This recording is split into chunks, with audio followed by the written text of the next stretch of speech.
Adam, welcome to the show. Excited to dive into your 9 years plus history over at CompoSecure and yeah, I mean, cybersecurity in general. So let's just get right into your history. Thanks. Thank you very much. So yeah, I've been at Compo about 9 years. CompoSecure is most well known for its payments history. So we make metal cards for some of the largest banks in the world and manage keys for those institutions and make sure that all of that digital payment tech works properly. So, you may see our metal cards from places like Chase, American Express, N26, Revolut, Bank of China, right? We ship these things all around the world. So if you have a metal card in your pocket, it is very, very likely that it is ours. So it's not just the cool form factor that banks have come to love and consumers have come to love, right? It's the tech around that, right? So making sure that the keys and the system work properly, that when you tap that card to your point of sale terminal at your favorite place, that all that works properly. And we have a long history of developing tech for that and a pretty deep patent portfolio around that. In addition to that kind of banking, payments, security experience, we've actually made national IDs for countries around the world, including the US. So we've made the employee authorization document for the Department of Homeland Security. We've made national IDs for countries around the world and have pretty deep security expertise around those systems. Awesome. Yeah, and I mean, like in terms of digital security and encryption tech and kind of everything that goes into building these type of products, there's probably no closer analog to what is necessary to build a good and strong Bitcoin security product to protect private keys than what's kind of happening in the credit card space, in the digital payment space, in I guess the traditional finance and the traditional payments world, which like you kind of just discussed, Compo is one of the leaders. Yeah, absolutely. I think people don't recognize kind of what's going on because of the ease of use, but the billions and billions of credit cards that are around the world and never have been penetrated, right, are protected by digital keys. They're slightly different than the keys that protect and move your Bitcoin around, but at the end of the day, they're digital keys. So what CompoSecure, when we created Arculus, wanted to do is create that ease of use, right? Everybody knows how to tap a credit card at their favorite merchant. Take that same ease of use, that same user experience, the same utility, right? And move that into the Bitcoin space. So when we created Arculus, right, we created it to be safe, simple, and secure. We know how to manage banking keys. We do it every day, all day. We knew how to then generate and handle keys, private keys for Bitcoin and keep people safe. So, we treat your Arculus card very much, and it's designed very much in the same way like a debit card would be, right? So it has a PIN that protects it. It's longer than your debit card PIN. But at the end of the day, it's a secure operating system on a secure element in a very familiar form factor. And I know secure elements a little bit of jargon, but that's essentially a very specific type of security chip that lives in your banking cards. It also lives in your passport and lives in other things around the world. It's a very specific type of security chip that's designed to hold sensitive information and keep it safe. So I guess, I really want to dive into Arculus and kind of dive into the analogs around the security tech that is used on the product. But before that, I kind of want to hear a little bit more about your history kind of in the space of cybersecurity. I know that you have a deep education and you've worked at several different companies before CompoSecure. Can you talk a little bit about just the road to kind of getting into building these kind of products and how you eventually got into CompoSecure? Sure, it's a long-ish story that I guess is kind of interesting. So I've been with Compo for 9 years, and there really is no place to train you for payments, right? Nobody goes to school for payments. Nobody goes to school for payment tech. But I like inventing things and I like solving interesting problems. So CompoSecure, when I started, was around 70 people, small company doing really interesting things, and that excited me, and that's part of why I joined. And we're now, publicly traded and over 700. So I I've really enjoyed watching the company ramp and be a part of that and help the team grow and help the company grow. So over those 9 years, we've done a lot around NFC and payments and security around that, and implementing this really premium form factor in a way that users can experience it and be safe. So prior to Compo, I worked at a company called SRC, which is a defense contractor, a not-for-profit defense contractor in upstate New York. So I was there for a couple of years, maintained a clearance, and worked on government projects for the military and the intelligence agencies. A lot of that work was classified, so I can't really describe the projects other than to say, keeping people safe and secure is important to me. Right? I do that at Arculus. I've done that at Compo for traditional payment products, and I did that at SRC. So, there we were building products to help our warfighters and our intelligence assets stay safe and do what they need to do. So I built that, products for them there. I was there for around 2.5 years. Prior to that, I got my PhD at Cornell. So there, interestingly, I didn't work in electronics, or I didn't, work in software. I actually did bio-nanotech. So my work was really around how to take nanomaterials and manipulate them to detect certain things in the biological space. Like, can you detect single changes in DNA? Can you detect proteins? Can you detect things like that? So, Bitcoin and payments is certainly a bit of a departure from that. But, people who are interested in inventing stuff often kind of wander from different things to different things and teach themselves. And I really like that. So part of my kind of life journey is just teaching myself new areas and things that I'm interested in, and inventing and kind of keeping people safe, right? So that's been my ethos as I move from place to place, is how do I invent interesting things that, help people and help them stay safe along their journey. Before we get into specifics of Arculus, I want to talk a little bit about how you personally got into Bitcoin. Like, how did you get into this space in the first place? Sure. So I've held Bitcoin and crypto a long time. Not as long as everybody, but a long time. And that original experience is hard, right? Depending on how long you've been in the space, you might have been running a command line in Linux, and that was your wallet, right, for a long time. That was really hard. Then software wallets came out, and other early people came out in the space. Some people lost everything on Mt. Gox, right? So I think it was a combination of early hacks as well as the existing wallet infrastructure just being too hard for average people, that inspired me to create Arculus. Because again, we developed the product with those three central tenets. It has to be safe, it has to be simple, and it has to be secure. So I've been seeing there's a lot of popularity around the form factor of like, hey, let's actually lean into, like, we have this kind of card-based payment factor that people are very comfortable with. That is, pretty much, it's taken years to kind of spread across the globe, but here it is, and now it's kind of the standard.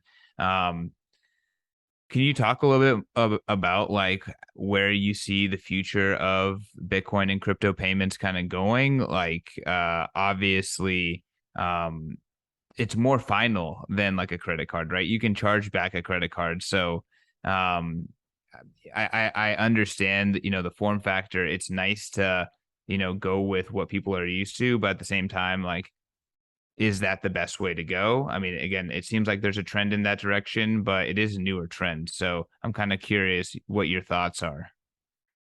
Yeah. So I don't want to make people sometimes conflate easy with not secure, right? And that's false.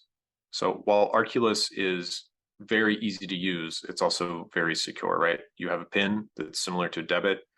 You have the biometric that's on your device that goes beyond what a traditional credit card would do. And Arculus is paired to the specific settings in your app on your phone, right? So I can hand you my personal cell phone and my personal Arculus card, and you can't do anything with it. you don't have my biometric, and you don't know my PIN. So the security on Arculus is beyond, a typical debit card or credit card you might find on the street or at a bar somebody left there. So I do want to make that point that the security is beyond, a typical payment card, but maintains that ease of use. Can you walk through what the user experience is like, and then why you made the design choices that you made, kind of, and what assumptions that you used in those design choices? Sure, absolutely. So again, we wanted to make it easy enough for anybody to use, and that's the first tenet, because if it's not easy enough, people won't use it, and then they'll just go into centralized exchanges or other platforms and potentially have their assets frozen, right? So if people don't use it, you've failed. So what we decided was we wanted to put the rich user interface, user experience on smartphone where it belongs, and the keys and all the security on the hardware device outside the phone where it belongs, right? Because when your Arculus is in your wallet or in your safe or wherever, it's not connected or paired to anything, right? There's no Bluetooth to hack. There's no battery to run out. There's no cables. It's just, right, it's passive. So let's say a user is going through the new user experience. They're going to hit create new wallet. They're going to tap their card to their phone. And when they're doing this, right, you don't need to be connected or paired to anything. So you could, put your phone in airplane mode. You don't need to be connected to the internet, nothing. So you tap that card to the phone. The certified random number generator inside the secure elements going to do the math it does, and it's going to create your seed, and it's going to create, your new Bitcoin account. You're going to be given 12 words in plain English, your recovery phrase that allows you to recreate your key set on Arculus or anybody else that uses the BIP39 standard that many platforms use. Then you're going to get an address and you're ready to go. So let's say you send some Bitcoin into that address, or you've imported it, you took 12 words from another platform. Now you want to send it to your friend. Scan his address, put it in your PIN, do your biometric, tap your card, off your Bitcoin goes to your friend. So it has that robustness of security with that incredible ease of use. I joke on other, hardware token platforms, while you're turning yours on, I'll be done. And I don't have that firmware update risk that other ones do, right? So some systems, I'm sure you've seen the other hardware devices where it looks like a cell phone and it does a QR code and you're scanning QR codes between your phone and the other device. Well, the first thing you do when you buy that is you go download firmware from somewhere off the internet, install Visual Studio, and pray that the firmware update both works and is secure. You don't have that firmware risk with Arculus, right? You don't update credit cards in the field. We don't update Arculus cards in the field. You have secure firmware on the card. I'm kind of curious specifically, what is your take on the proprietary tech secure element trade-off versus the all open source trade-off versus not updating the hardware? I guess what kind of goes into that thought process when you're designing these products? Sure. So, the thought process around the secure element was severalfold. One is I truly believe it is the best way to store the digital keys. Other systems that use microcontrollers, right? A secure element is a secure microcontroller. So other systems that use non-secure microcontrollers with some software security have been hacked, right? There was a major RAM breach and other platforms have been hacked. So that's one major problem. The second, and I fully acknowledge that when you use a proprietary secure element, it's not going to be open source. It's not even right. There are security measures on that hardware that will not be released by that chip manufacturer, period, full stop. I understand some people in the community don't like that. I would say that for usability and security, I would urge you it is a very reasonable trade-off. That same security is in billions and billions of credit cards around the world, and nobody worries about it, right? They're high level of security, high level of certification, And again, they're used in devices in both payment cards and other devices all around the world every day. So I think it is a reasonable choice, and the reward for using that is significantly better than the trust of having to use a proprietary system, right? The other thing I would comment is, open source does not mean secure. The community certainly can go check a GitHub and evaluate it. Only a certain number of people are going to be able to read the code and fully understand what it means. There have been plenty of open source systems that have been hacked or breached along the way. Recently a few wallets that were not on Bitcoin, right, were implemented with the key set on the secure element on the phone, and all their assets were ripped out. So, You're that's an talking example. about the Solana incident with the Solana wallet. Yeah, I wasn't going to name names, but yes, that is the incident I'm I mean, referring it's to. there's nothing wrong. It wasn't like Solana's, heart crypto was the issue. It was No, it's the wallet. it was like, yeah, however that wallet was set up, there was a workaround. Exactly. So the keys were ripped out. And that's a prime example of don't keep your keys on the phone. And you know, there are, again, I'm in no way anti-open source, but I do not think that because something is open source, it is magically secure. As we continue to grow the product, we will open source what we can. But at the end of the day, we're a public company. We stand by our product. We stand by those security products, and we will back up our product. I totally get where some portions of the community come from and say, I won't open source. I won't use it unless it's 100% open source. And the blockchain community is all about decisions. I fully respect that decision, and would ask that the community respect the security decisions we made relative to our product to make them usable, secure, and work across consumer and business environments. Yeah, I mean, again, I think the beautiful thing about this technology and this industry is that it's brand spanking new, and there is no perfect trade-off mix, right? There's absolutely no perfect trade-off mix. And just like you said, you know, very much lesser trade-offs or much greater trade-offs, theoretically have been made in the existing system.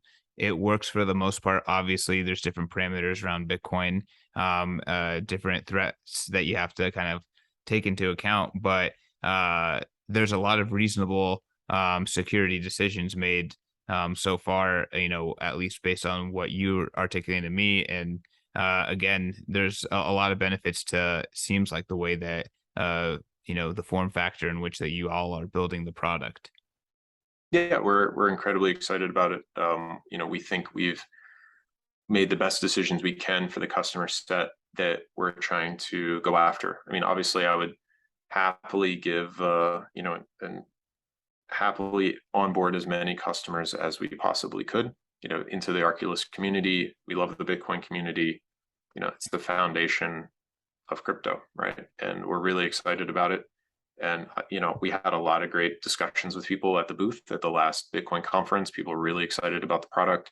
And again, you've heard me say usability a lot.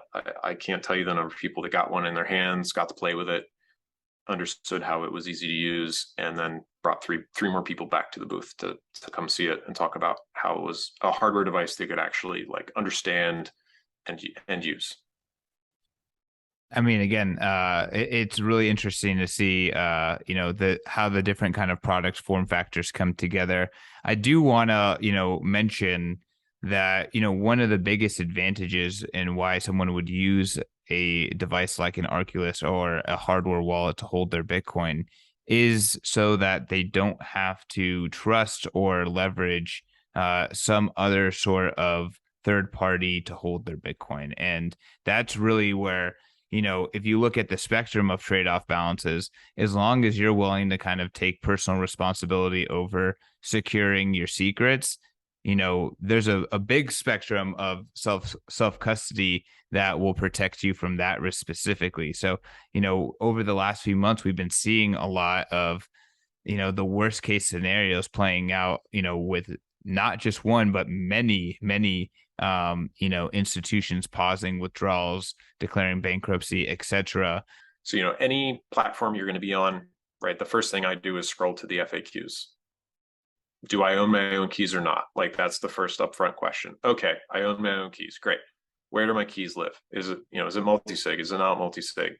What's my recovery process, right? All of those things are really important because a lot of platforms will have the best security in the world, right? Oh, we're SOC 2 audited and all this stuff. And that's great for the platform, right? But if your individual username and password get hacked, your account's going to get drained and they're not going to give you your money back because they're going to say, pick a better password. So, that's a thing people don't think about sometimes. It's not about usually the exchange getting hacked. It's about your individual account getting drained, and they are not going to fix that for you. So that's why it's No, so that's important. Yeah. That's totally true. I was actually with a friend when they got their SIM swapped, and the very first thing that happened was they lost access to the email, and then they lost access to their multitude of exchanges. And thankfully for them, they regularly withdrew to a hardware wallet, so there wasn't that much risk. But they got compromised, and if they had their money on those exchanges, those funds likely would have been gone. Yeah, absolutely. I really encourage people. Totally. I mean, exchanges provide a value to the ecosystem, right? If you want to actively trade, that is where you need to do it, right? If you're going to constantly be in and out of one asset into another and you're a trader, yeah, I totally get you're going to trade on an exchange, and that's totally fine. But please use something besides SMS. The platform has to give you an option like Google Authenticator or a YubiKey or something that is beyond a text message, because it is just so trivial to SIM swap someone and clone their phone number and get access to their assets that way.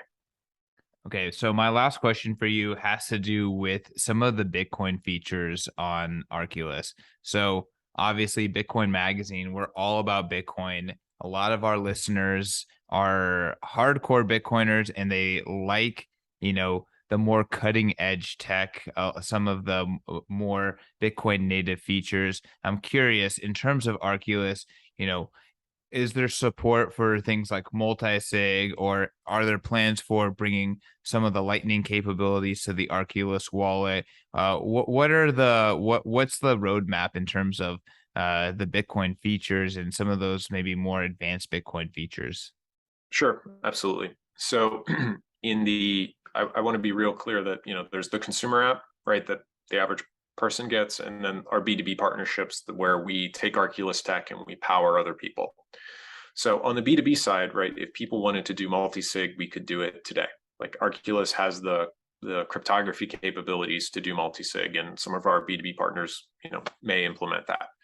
On the consumer side, we're currently not planning on implementing multi-sig because, again, we feel that the security on platform is sufficient, and we want to make this easy enough for every single person to do it. I'm personally not a fan. I know there's some multi-sig systems out there where there's a key in the cloud and you have a key and it's 2 of 2, and I don't like my keys in the cloud, like period, full stop. I know other people want 3 of 5. They buy 3 hardware devices and etc. Again, we're designed for anyone is capable to use it, and I truly think with the 3-factor authentication, right, PIN plus ID plus a specific card, you're secure enough on your Bitcoin that you don't need multi-sig for the average consumer. If you have millions and millions of dollars worth of Bitcoin, it may be a different conversation than someone else, but people can make that affirmative choice. Lightning is on the roadmap. I can't give you a specific date. We're choosing the partner that we feel can give the best consumer experience. Consumer experience is really important to us, right? Everybody's downloaded a Lightning wallet that you had to do manual channel management and it didn't really work right, and maybe you lost some Bitcoin, right? Everybody's had that experience. So when we do it, even worse is you just trying to make a payment, it's not working. That's exactly. Even worse. So in the same way that Arculus is just seamless for Bitcoin and other chains, we want Lightning to be seamless.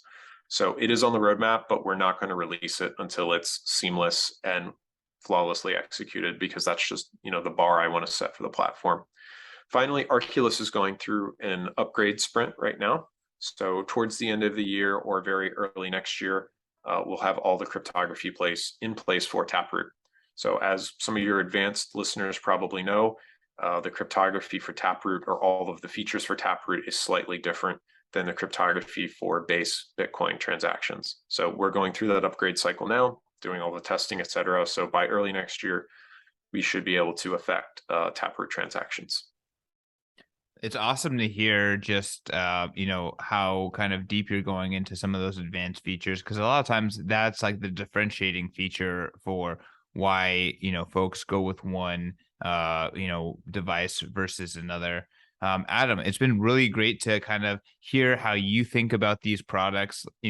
I can't stress enough that this design space, the right way to go about how to manage keys and make that accessible to the largest amount of people, that has not been one yet. So and it's really awesome. Again, I think the card form factor that Arculus is going down and pairing it with the smartphone, it is definitely one of the most approachable, and it's gaining steam. A lot of other providers are moving in that direction too. So I know that Arculus was definitely one of the first there. But Adam, I guess just to close it out, do you have any kind of like final words for the Bitcoiners listening, and where can people learn more about you and Arculus? Sure. So, some final thoughts are, again, whether it's our platform or another platform, please go get a hardware wallet and protect yourself. Please own your keys, because if it's not your keys, it's not your coins. I know it's almost cliche to say that at that point, but some more people need to hear that. And we'd be very excited to hear from you. You can get a card at getarculus.com, and you can reach us on any social platform at This Is Arculus.